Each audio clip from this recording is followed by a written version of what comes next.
Hello and welcome to the Daily Signal. Let's see what the conservatives are up to today. Today we are returning to someone who's becoming rapidly one of my very favorite authors, Dennis Prager, who has an absolute banger today entitled, "You're a Scientist, So What?" I'm beginning to see why so many people who make videos talk about Prager all the time, because he is a man who will absolutely say the quiet part out loud. I don't even mean in like a racist way, although that too. I mean that like when it comes to conservative philosophy, the man is consistent, and you can learn a lot about what conservatives think from listening to him. So let's get into it. A caller to my radio show this week, a physician, took strong issue with me regarding COVID-19 therapeutics. He accused me of not believing in science. His last words before we had to go to a commercial break were, "I'm a scientist." Given that I am not a scientist, he assumed that comment would persuade me, or at least persuade many listeners, that I was not qualified to disagree with him. If that was his assumption, he was wrong. "I don't care," I responded. "It's irrelevant. Scientists have given science a bad name." Oh boy. I would not have said this as recently as 3 years ago, but in recent years, and especially in the past 2 years, some basic suppositions of mine have changed.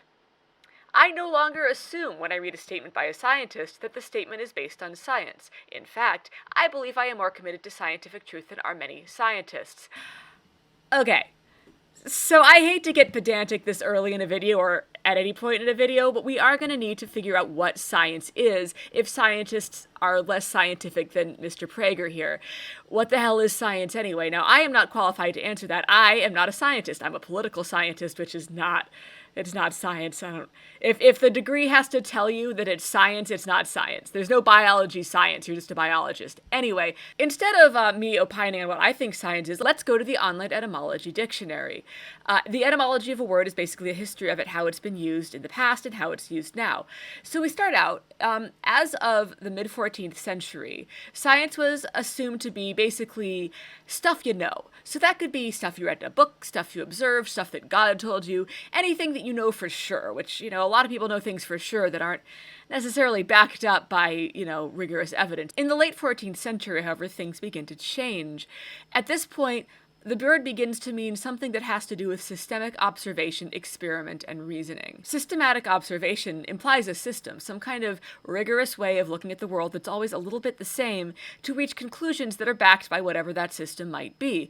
Now, if you went to school, you may recall that there is in fact a system just like this, and it is called the scientific method. What you do with the scientific method is you start out with a hypothesis. Then you test the hypothesis. You design an experiment to test it, which means you don't just go down the street and see if it looks true, but you get a controlled experiment. You can control external variables. So for example, if I was looking at whether plants need sunlight or not, I would water both groups equally because I don't want water to be the real issue here. I want to control for as many variables as I can to make sure that I'm actually testing for the variable I'm interested in. After I conduct the experiment, I will observe the result. Do they conform to my hypothesis or not? Maybe I do another experiment if they don't, make sure there wasn't a mistake. If I do, I still do more experiments to make sure. Basically, we don't go off one study, we go off many studies. We compare them to studies from other people. We make sure that the results are duplicable, I'm not the only person who gets these magic results. Anyone who follows my steps can do it. And after a long enough time and enough experiments, hypotheses become accepted. That's not the end, of course. People continue to conduct experiments on the hypotheses, but that's the basic process. So, this seems like a pretty decent definition of science. This isn't something that was recent. This isn't some kind of new woke definition. This is something that's been around, the idea of science as systematic has been around since the 14th century, scientific method about the 19th century, and I think that that's a reasonable thing to assume. So let's see if Mr. Prager is, by this definition, more scientific than the scientists. The American Medical Association advocates the removal of sex designation from birth certificates. Oh my god, it's always the trans people with you guys. Oh my god. If many doctors or other scientists have issued a dissent, I am not aware of it. Assigning sex using binary variables in the public portion of the birth certificate fails to recognize the medical spectrum of gender identity. These are the words of the author of the AMA report, Willie Underwood III, MD. Great name for a gender studies person, by the way. Sarah Mae Smith, MD, an AMA delegate from California, speaking on behalf of the Women Physicians section, said, "We need to recognize gender is not a binary, but a spectrum. When the American Medical Association and a plethora of physicians tell us that human beings, unlike every other animal above some reptilian species, are not binary, i.e. neither male nor female, the assertion, I am a scientist, becomes meaningless. Okay. There's a lot to unpack there. Let's look at that a little bit more closely. So first of all, nobody is asserting that human beings are not binary. They're asserting that some human beings are not binary. Secondly, what is this thing about every other animal above some reptilian species being completely binary? Is that true? Science could possibly tell us. Now, I understand that Mr. Prager believes that science has been overtaken by wokeism, and that anything... Let's go, he says the past 3 years, very suspect. It's made him rethink science. I'm going to give him the benefit of the doubt. Let's go back 15 years. Let's, for this video, look at nothing more recent than 15 years. So let's see what scientists in the before times had to say about whether mammals can be intersex. Now, if you go to Google Scholar and type in intersex animals mammals, or intersex animals and any other modifier you might care to throw in there, you will find a plethora of articles, many from before the year 2000, that describe this phenomenon in detail. I've chosen this one because it is a book and because the cover looks official. This is a book by R.H.F. Hunter, which was published in 1995 from Cambridge University, which feels like it was well before the wokes ruined everything. In this book, we have several chapters. Now, I admit I have not read this book. Perhaps every single chapter of this 300-page book says there's no such thing as intersex animals. It seems unlikely to me. What the table of contents outlines is the history of studies of intersexness in animals and people, how intersexuality comes about, the complexities of sexual determination from a biological perspective, the way that X chromosomes and Y chromosomes do not always influence gender expression. And then we go on to observe some intersex animals right here. We're going to have a whole section that describes the difference, the way that sexual development can be different in man, which in 1995 speak would be people. There are about 30 pages on that, including references. We've got some discussion of chimeras, some various kinds of things that are a little bit less noticeable, just things that can happen that aren't what we would call regular in the biological sexual way. So yeah, I encourage you to do your own research because 5 minutes of Googling will help you find exactly what I found from before the woke times. They will all agree that, in fact, intersex animals are very much a thing, and we've known that since the ancient Greeks.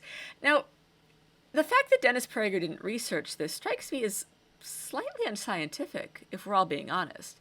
It seems to me that if Prager was more scientific than the scientists, he would bother to do a cursory amount of research at very least. But he didn't. He did not do a simple Google search to see whether the thing he assumed to be true about intersex animals was in fact true. So, not looking so good so far. Point for the scientists, 0 points on the board for Mr. Prager. In the mid-2020s, at the height of the COVID-19 pandemic, when the medical community was demanding physical distancing, mask wearing, and the lockdown of businesses and schools, more than 1,000 healthcare professionals announced at the protests against racism then taking place, events with no social distancing, often no masks, plenty of yelling, and people, quote, coughing uncontrollably, New York Times description, were medically necessary. Weird, there's no citation there. I wonder what the New York Times actually said. Let's find out. After a brief Google search, I found an article that it did in fact look at whether or not protests made sense in a time of pandemic. And it described, it both sides did a bit. New York Times is centrist in that way. It weighed the benefits and the risks.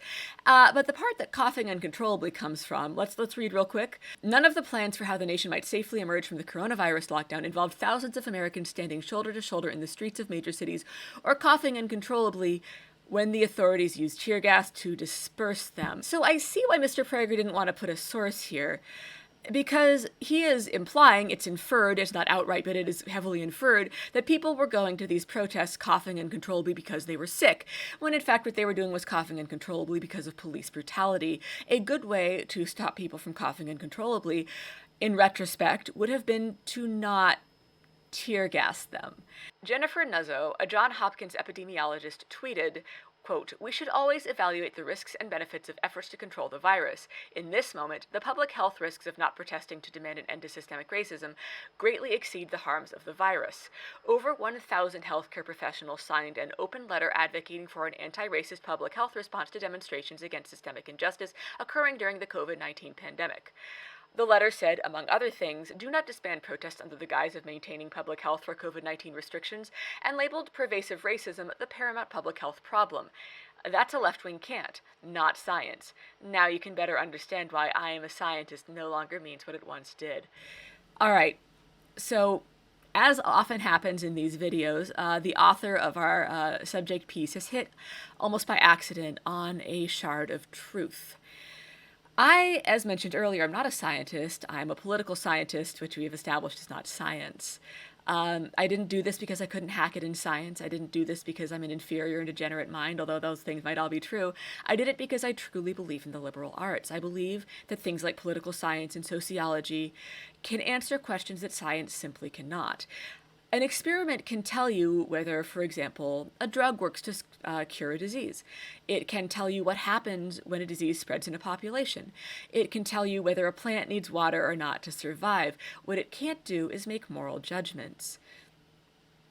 A science can give you numbers, of course, on how many people die from one thing or another, but I think you'll find that if you look at it, more people by the numbers died of COVID than have died of police brutality, which is what these protests were centered around. Systemic racism, you could argue a little bit there, but now we're getting into, again, the squishy social sciences. What is racism? What is systemic racism? What can be attributed to systemic racism? What deaths can be attributed to it? These are not questions that science can answer. Only liberal arts can answer these questions. So I think that these epidemiologists are expressing a very valid opinion, one that I happen to agree with. I think that the benefits of protesting in 2020 vastly outweighed the risks of coronavirus. People wore masks at these protests. People were outside. There were no major outbreaks traced to a BLM protest that I am aware of, and this was something I was watching very closely at the time. But that is not a scientific judgment. The idea that, like, no outbreaks happened is within the realm of science. But is it worth the risk? Only liberal arts can answer that. And the fetishization of science that we do in this country is something that is actively harming both the ability of people to be moral and the idea of what it is to be a scientist. You don't want to use the same tools to figure out the airspeed velocity of something as you do to figure out whether something is racist or not. Those are two very different skill sets, and by conflating them, we have in fact diluted both science and morality. So, one point to Mr. Prager, I suppose. Let's continue. How about the cruelty of not allowing the dying to be visited by loved ones, even if they wear a hospital mask, even if they agreed to wear a hazmat suit? Did that enhance your view of scientists' medical judgment? Then there was the American medical community's opposition to therapeutics, dismissing hydroxychloroquine and ivermectin, both used with zinc, as frauds, despite the testimony of numerous physicians that they saved COVID-19's patients' lives when used appropriately. State medical boards around the country threatened to revoke the medical license of any physician who prescribed these drugs to treat COVID-19, despite these drugs being among the safest prescription drugs available. As early as July 2020, Harvey Reich, MD, PhD, professor of epidemiology at the Yale School of Public Health. Hey, real quick, time out. Have you ever noticed how these articles that basically say you don't need to trust scientists, or, people with fancy degrees are out to get you, or like doctors are lying to you, but the minute they have someone with a degree, they will emphasize that shit like no one can believe. It suddenly becomes the most important thing in the world. It's really very similar to what they do with critical race theory, where all day, every day, they'll be like, oh, stop saying it's just because you're black, it's just because you're brown. Stop bringing race into everything. But the minute they get an activist who's of color, all they can do is talk about how that person is of color. All they can do is emphasize their identity. It's like a talisman that they hold up against liberals. But by doing this, they are basically giving power to the very ideas that they claim to oppose. Which is it? Are scientists not to be trusted? Or do we need to trust people because they have degrees after their names? Is racism not real? Or do we need to pay attention to people who are of color or were racist? Both of those things can't be true at the same time. It seems like they're basically conceding the entire point when they do stuff like this. Let's continue to the main point. Harvey Reich, MD, PhD, professor of epidemiology at the Yale School of Public Health, wrote in Newsweek, quote, I myself know of 2 doctors who have saved the lives of hundreds of patients with these medications, but are now fighting state medical boards to save their licenses and reputations. The cases against them are completely without scientific merit. As a result of the American medical community's opposition to therapeutics, Reich wrote, tens of thousands of patients with COVID-19 are dying unnecessarily. So, let's look at the evidence cited by Mr. Prager here again. Numerous physicians say that they saved COVID-19 patients' lives. So that would be not a controlled study. That would be anecdotal evidence, albeit from physicians with a large sample size. He is citing Harvey Reich, MD, PhD, professor of epidemiology at the Yale School of Public Health. In this excerpt that Mr. Prager has chosen, is talking about anecdotal evidence. I myself know of 2 doctors who have saved the lives of hundreds of patients with these medications. This is not science.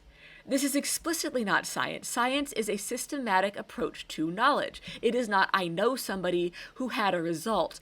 The correlation causation thing comes in here. It's not rigorous. It's not scientific. Point for science here, this is not a scientific way to approach science. Let's go back to Reich here. What did he have to say? In a statement that Reich made to the Yale School of Public Health after publishing an infamous Newsweek editorial basically saying that not using hydroxychloroquine and ivermectin were killing people, he essentially argued that we have evidence, we don't have controlled trials yet, but like a lot of things, a lot of medications have been approved on not controlled trials. And the things that aren't controlled look pretty promising right now. We don't really know for sure, but right now things look promising. And I'm willing to grant that. I don't know. I'm not a scientist. What I do know is that since then, a lot of controlled trials have been conducted. And those controlled trials have not found that those 2 medications are beneficial. If you're going to trust the science, then I would trust controlled studies over uncontrolled studies, especially now that we've had a couple of years, we've had time to do it. You know, it seems like that's compelling. This is something that climate change denialists do as well. What they will do is they will take a pool of scientists who all have an opinion, and there will be like 97% of them are like, yeah, climate change is real and bad. And then there are like 3, diminishing every day, a dwindling percentage of scientists on the fringe who are like, nah, it's not real. I don't believe it's real. Now they will take the side of those 3% and then claim that the other 97% are liars. They're lying. They're in on it. They're, getting funding for this. They're the cabal. Instead of thinking, maybe the 3% are. Like, they never look into that. They never look into, like, for example, the ties that a lot of these guys have to oil industry. That's an example that is near and dear to my heart for various family-related reasons. But, you're seeing something very similar here. Prager has found a scientist who agrees with him. He is using that scientist's credentials to advance his point. Why is this scientist more trustworthy than all the other scientists who say something else? No idea. Prager doesn't say, but we can infer. The reason this scientist is trustworthy is because he agrees with Dennis Prager. Dennis Prager came in knowing what he believes and then tried to find science to support it, which is, by the way, exactly the opposite of what a scientist would do. Let's continue. Doctors throughout America were essentially telling COVID-19 patients, go home, get rest, and wait to see if your COVID-19 gets worse. If you can't breathe, come to the hospital where we can put you on a ventilator. Ventilators, it quickly became clear, were a virtual death sentence for COVID-19 patients, and then they died alone. What you have here is a correlation between people being placed on ventilators and people dying of COVID-19. Now, one reason for that could be, as Prager seems to be alleging here, that ventilators kill people, that they are a bad treatment that results in people dying alone and in agony, and if without the ventilators they might have lived and probably would have lived. Another explanation would be that these patients were very, very sick, and that the ventilator was a Hail Mary pass at saving them. And of course, the number of people dying after they go on ventilators would be high, on account of the fact that they were dying when they got put on the ventilators. And the willful misunderstanding of this is not scientific in the slightest bit. Mr. Prager, I can't say that you're making a very compelling case for you being more scientific than the scientists. Not because the scientists are woke, not because I disagree with your conclusions, but because the thing you're doing is not, by any definition more recent than the 14th century, science. Let's continue. Another example of the decline of seriousness about science among scientists was National Institutes of Health Director Francis Collins urging his colleagues to boycott any high-level scientific conference that doesn't have women and underrepresented minorities in marquee speaking slots. And another, Heather McDonald, reported that in 2020, the NIH announced a new round of research supplements to promote diversity in health-related research. Academic science labs could get additional federal money if they hire diverse research. No mention was made of relevant scientific qualifications. All right, let's work backwards on that. No mention made of scientific qualifications, probably because it was taken for granted. These positions tend to have scientific credentials required because it's science.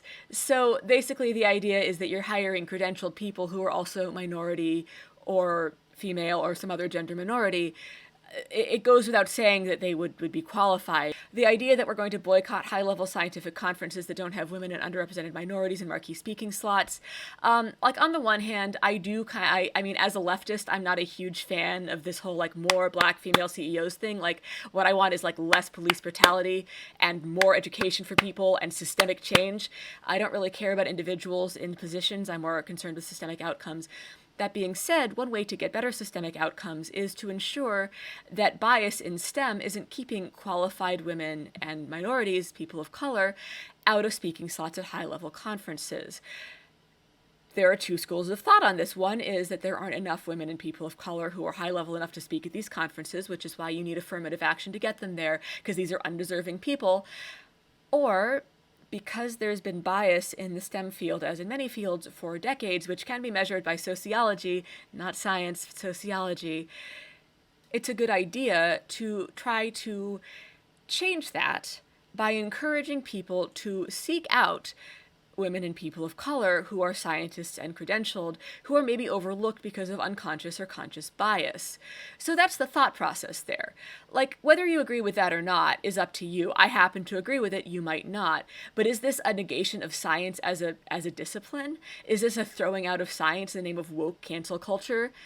No, it is not. It is an effort to try to get more equal outcomes between men and women, white people and minorities, because the liberal assumption, the leftist assumption, is that these groups have equal intelligence, and therefore we should be seeing equal numbers of scientists and anything, any field you might expect. You should see basically equal numbers of men and women and other gender minorities, equal numbers of different races. And to suggest that that is not an outcome that you would expect is to suggest that there are biological differences between the two in an intellectual sense. And that is a road that I'm not going to go down today. If that's something that you believe, I'm not going to argue with you today. But a lot of conservatives don't see themselves as being that way. A lot of conservatives like to think of themselves as not racist, and liberals are the real racist. But I put it to you that if you believe that there is an intellectual difference between, say, black people and white people that explains why there are fewer black scientists than white scientists, you're racist. That's a racist thought. I say that with gentleness. I encourage you to examine it. Let's see what else Mr. Prager has to say about science. How many scientists protested the shutting down of schools for nearly 2 years? Some did, like those who signed the Great Barrington Declaration, but for the most part the scientific community was silent. In other words, scientists helped ruin millions of Americans' children's educations, not to mention abetted the unprecedented increase in depression, drug use, and suicide among young people. First of all, I am exhausted by bringing up things like drug abuse. The last video I did with Dan Bongino, he spent 13 minutes ranting about fentanyl overdoses. Look, I care about those things a lot. But if you only trot them out in the name of some pet project, like closing the border in Bongino's case, or I don't like that scientists disagree with me in Prager's, then you don't really care about those issues at all. You're just using them to manipulate people. You're doing an emotional manipulation, something that you accuse liberals of doing a lot, but which you are now also doing, and I would suggest that you, if you think it's bad to do that, stop. Now, as to his actual point, scientists helped ruin millions of Americans' children, etc., etc., etc.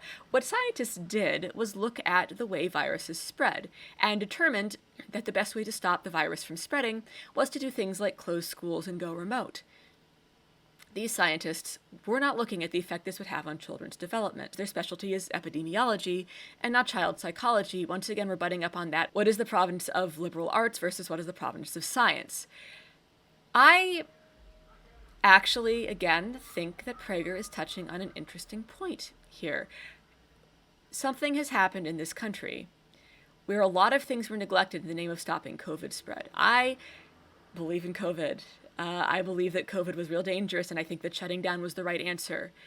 Do I think that shutting down for 2 years was the right answer? Do I think that we should have perhaps considered what the effects of shutting down schools would be on child development? Yeah, I do, actually. I think that we didn't consider that enough, and it makes me pretty mad. I wrote an article about it on my Substack. I had a mental health crisis earlier this year, and when I was lucky enough to get inpatient treatment, which most people can't even do anymore because so many mental health facilities have shut down because of COVID, but the facility was gutted. There were no programs whatsoever. I essentially spent 6 days alone in my room and or watching Marvel movies, which to me is a form of torture. And it really drove home in that moment that there are more things that kill people than COVID and more things that ruin lives, and that perhaps we should have and should now consider things in a more holistic light.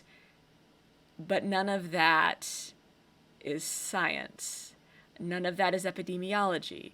None of that is something that science can directly study, especially when they're looking at a disease. It is not the scientist's place to do that. All scientists can do is tell us about how disease spreads, and then it's up to us to decide what is and isn't worth it. I happen to think a lot of those measures were worth it. Masking makes a lot of sense. We can argue about the specifics of this all damn day. None of that is the point. The point is that scientists did the right thing here. They did a science, and just because they didn't expand to, like, encapsulate your pet issue doesn't make them not scientists. It just makes them not your puppets. Anyway, we're almost done. Let's finish this out. These are only a few of the reasons not to take I Am a Scientist as seriously as we once did, but there may be two consolations. One is that the same rule now applies to I am a professor, I am a teacher, I am a priest, I am a pastor, I am a journalist, and I am a doctor. The other is that there are exceptions. Thank God. And here we get to the crux of the matter. People can be discounted in their professions if they don't agree with you because right is on your side. There is a tautology here and a backwardness here in conservative thought that for whatever reason we've just let them get away with for far too long. This party of facts and logic is in fact the party of neither thing. Conservatives come to the table already knowing what they believe. Masking was bad. Ventilators kill people. Hydroxychloroquine is good for you. Transgender people aren't valid. These things are things that you bring with you. Then what you do is you find scientists who agree with you. Same with anything. You don't like CRT? Find social scientists who agree with you. Discard the rest of them as not being real. It's the no true Scotsman fallacy. Anything that disagrees with me, that's real. Anything that doesn't, that's fake. These people are using that 14th century definition, where science is things that they know, and any science that doesn't back up the things that they know is not real. This is not a scientific way of looking at the world. This is not even a very good liberal artsy way of looking at the world. This is a group of people who, in fact, let their feelings completely control what facts they believe. I'm not saying that conservatives are the only people who do this. Everyone does it to some degree. Liberals certainly do it sometimes, but no group of people does it as well or as often as the conservatives. It is stunning to me how regularly they do this. If you look at conservative media in any sphere where they're dismissing some expert, you will find the same thing. This expert can't be a scientist because they don't agree with science, and science is what I know to be true. Anyway, thanks for watching. This was a fun video for me. Thank you very much to all the patrons who make this possible. I would especially like to thank Carl Hanna, Stephen Swan, Sue Seifert, Jordan Jackson, Sandra Elliott, Shaved Ice, Tina Kopolowski, Greg Bell, Friedrich Keating, Just Trying to Support Shit, Alexander Krigsman, Alexandria Schneider, Benjamin Tupper, Blaine Newport, Brent Schrock, Brian Covey, Clint Alter, Gentira Alert, Jennifer Johnson Bearless, Jules Taylor, Kristen Bott, Nathan Zilka, Paul, Polly Soren, The Secret Chicken, Walker Brown, Caitlin Johnson, Michael Mataluni, Alex Glowowski, Ben Bagley, Elizabeth Prossa, George Decaux, Ginger Nealon, Heather, Joy Reinsch, Lindsay, Marone, Marvelicious, Mr. Zarak, RR, Teddy, Tiffany Vu, Zeke, Raina Terror, and Julian. Thank you so much. Without you, none of this would be possible. Hey there, quick housekeeping note. If you just saw that end screen and you were like, boy, it'd be super cool if Laura read my name out loud, I have some terrible news, which is that verbal shoutouts are going away. I don't particularly like the way they make the videos feel at the end. I don't always enjoy it when other creators do it. I've asked my patrons what they think, and the results are pretty clear. Most people were either indifferent or actively disliked them. If you're one of the few people who said that you did like them, I am really sorry. They're going away. But the good news is I think what we're replacing it with is going to be a lot more fun. Rather than doing the verbal shoutouts, we are going to do an AMA every month. The first AMA will be on August 13th, Saturday, August 13th at 5 o'clock p.m. Eastern Standard Time. If you can't make it, I will post a replay of it on the channel. This is going to be a fun time to do an AMA because I will be fresh back from CPAC Dallas, and I'll have written an article, it will be published, and I will be available to answer questions about CPAC or whatever else might be on your mind. If you are a patron, you get a couple perks here. One is that your questions come first. You will always have your questions answered. I will get to them right away. Second thing, your questions do not have to be questions. They can be comments, concerns, rants, and raves. If they will not get me kicked off of YouTube, I will read them and respond to them. So please lay them on me. You can, use the Patreon app to get to me, or it's probably best just so that I know you are a patron. Just, hit me up on Patreon. Send me what you got. Can't wait to see it. And if you're not a patron, I still would love it if you could participate. You are invited to submit questions. Either DM me on Twitter, or you can use my little NGL link right here. It is a little app that allows you to ask questions anonymously. There is no way for me to know that it is you. And so you can ask literally anything. And again, if it is not obscene and will not get me kicked off of YouTube, I will read it and respond to it. So please do send me what you got. And, I hope that nobody feels like me stopping the verbal shout-outs is me indicating that I don't appreciate the people who keep this going, because I appreciate you more than I can even begin to tell you. I make my living writing. This is my full-time job, and these videos are not the most lucrative thing that I do, but I really like doing them, and you make that possible. So thank you so much. Everyone have a really great day, and remember that if anyone says something that you don't agree with, they are betraying their field, and they are not real. They are fake news, fake science, fake religion, fake whatever. Can be dismissed with extreme prejudice, and you can go about your day. Have a great one.